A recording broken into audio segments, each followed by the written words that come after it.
Hello everyone, welcome to my another video. আজি মই বনাম 100 জন মানুহৰ কাৰণে তিল আৰু মূলাৰ চাটনি। তাৰ কাৰণে লাগিব মই আধা কেজি মূলা লৈ লৈছো, আধা কেজি বিলাহী, ডাঙৰ পিয়াজ, ডাঙৰ সাইজৰ পিয়াজ 4টা, লৈছো জলকীয়া নিজৰ সোৱাদ অনুযায়ী ল'ব। তাৰ পিছত নহৰুখিনি ধুনীয়াকৈ এৰুৱাই লৈছো। এতিয়া মই ধুই লম, সকলোখিনি চাই যাব। কলা তিল লৈছো, ধুনীয়াকৈ ধুই লৈছো। তিলখিনি ধুই পেলাই ৰ'দত শুকুৱাব দিছো। লৈছো মই ধনিয়া ডাঙৰ দুমুঠি। এনেদৰে বাকলিখিনি গুচাই লম। গোটেইকেইটা মূলাৰে ধুনীয়াকৈ বাকলিখিনি গুচাই ধুই লম। মই চাই যাব প্ৰচেছটো কেনেদৰে বনাইছো, স্কিপ নকৰিব। ডাঙৰ তাৱাখন উঠাই দিছো, গতিকে মোৰ তাৱাখন অকমান ভিতৰৰ ফালে গটলুঙা টাইপৰ।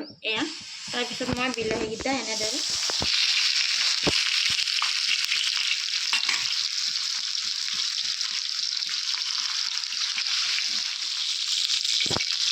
উল্টাই দিছো। মই বেছি ভাজিব নালাগে।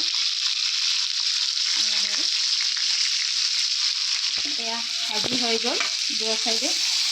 এতিয়া মই এইখিনি ঠাণ্ডা হ'বলৈ দিম। খাই যাব, স্কিপ কৰিলে গম নাপাব।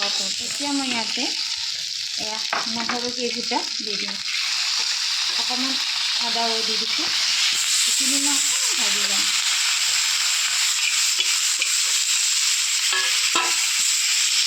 কেঁচা গোন্ধটো যোৱালৈকে অকণমান ভাজি ল'ম। এইখিনি হৈ গ'ল। এতিয়া মই বিলাহীৰ ওপৰৰ স্কিনখন আঁতৰাই দিম গোটেইখিনিৰে। দেখিছে বহুত গৰম আছে, দেখিছে। এনেদৰে স্কিনখন আঁতৰাই পেলাম। জ্বলাখিনি এনেদৰে ছিঙি লৈছোঁ, অকণ মাজেদি ফালি লৈছোঁ আৰু ধনিয়াখিনি কাটি লৈছোঁ। এইখিনি এতিয়া মই পিচি ল'ম। তিলখিনি ভাজি লৈছোঁ। তিল প্ৰায় 250 গ্ৰামতকৈ অলপ বেছি হ'ব চাগে।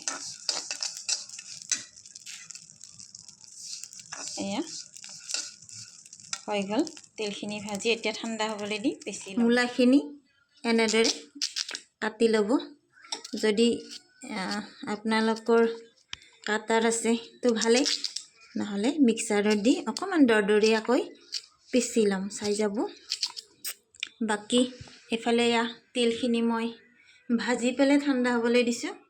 বাকী বিলাহী, আদা আৰু নহৰু ঠাণ্ডা হ'বলৈ দিছোঁ। পিঁয়াজখিনিও একেলগে কাটি লৈছোঁ। তিল পিচাখিনি দি ল'লোঁ ইয়াতে। ধনিয়া আৰু জলকীয়া পিচা,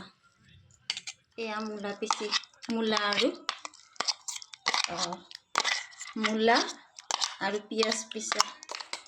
দুবাৰ পিচিলোঁ, হৈ গ'ল। বেছি মিহি নকৰিলেও হ'ব। এতিয়া বিলাহী আৰু নহৰুখিনি পিচি ল'ম। বিলাহী পিচা, বিলাহী, নহৰু আৰু আদা গোটেইখিনি ধুনীয়াকৈ মিক্স কৰি ল'ম।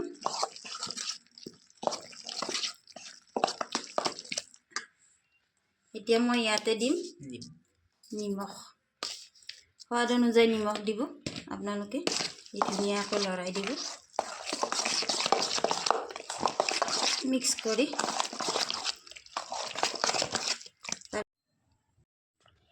ৰেডি হৈ গ'ল চাটনিখন। এতিয়া মই ইয়াতে দিম ধনিয়া, কাটি দিম ওপৰতে অকণমান ধুনীয়াকৈ। তাৰপিছত নেমু চেপি দিম, এটা নেমু। যদি মোৰ ভিডিঅ'সমূহ চাই ভাল লাগে তেনেহ'লে প্লিজ মোৰ চেনেলটো লাইক, কমেণ্ট এণ্ড ফ'ল' কৰিবলৈ নাপাহৰিব। থেংক ইউ ফৰ ৱাচিং, থেংক ইউ ভেৰি মাছ। এনেদৰে এবাৰ জৰুৰ খাই চাব। যিসকলে মূলা বেয়া পায় তেওঁসকলে মূলাৰ প্ৰেমত পৰি যাব। মূলা তিলৰ চাটনি সম্পূৰ্ণ ৰেচিপিটো স্কিপ নকৰাকৈ চাব। এণ্ড থেংক ইউ ফৰ ৱাচিং, থেংক ইউ ভেৰি মাছ।